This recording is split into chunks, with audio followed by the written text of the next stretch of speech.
বলি, যেখানে মা তৈরি হয়েছে না, আমি কিন্তু একবারও বলিনি যে মাকে এরকম তৈরি করতাম। আমি ভেবেছিলাম মা কেমন আসে দেখবো কোন রূপে। আমি কিন্তু একবারও বলিনি যে মায়ের, অনেক ভক্তরা বলেছেন সোনা মায়ের মতো যেন মুখটা হয়, কিন্তু আমি কিন্তু বলিনি।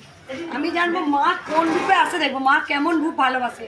তা মায়ের হাতটা আমি প্রথমে দেখি মায়ের হাত এরকম হয়নি, অনেকবার অনেক চেষ্টা করেছে, মায়ের হাত এমনি হয়েছে, একদম বুঝিয়ে দিয়েছে মঙ্গলা মা আর আমি দুজনে এসছি দিতে, আজকে কলিযুগের মানুষের মঙ্গলের জন্য। হাত এরকম হয়নি। মায়ের মুখ কেমন আসে আমি দেখেছি, দেখবো যে মায়ের রূপ কেমনই হয়। আমি সেদিন বলিনি যে মায়ের মুখ এরকম করতে হবে ওরকম করতে হবে, কিচ্ছু বলিনি। আমি বুঝে নিয়েছিলাম যে কেমন হবে। তবে কিছু জিনিস দেখাই। এক ভক্ত মা কালকে সুন্দর, আমি জানি না, আমি সেদিন আমার সেবিকারাই আমাকে এরকম করে আলতা পরিয়ে দিয়েছিল। তা সেই ভক্ত সেদিন এসেছিলো, লুকিয়ে লুকিয়ে এই ফটোটা তুলে নিয়ে আমার পায়ের, আমার চরণ ছবি তুলে নিয়েছে।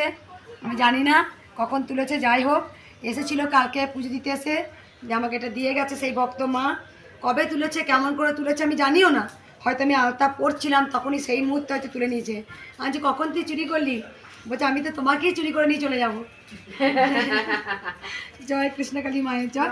নে মা রেখে দে, আমি মাকে মুখটা দেখিয়ে দিয়ে আমি অন্ন সেবা দিই।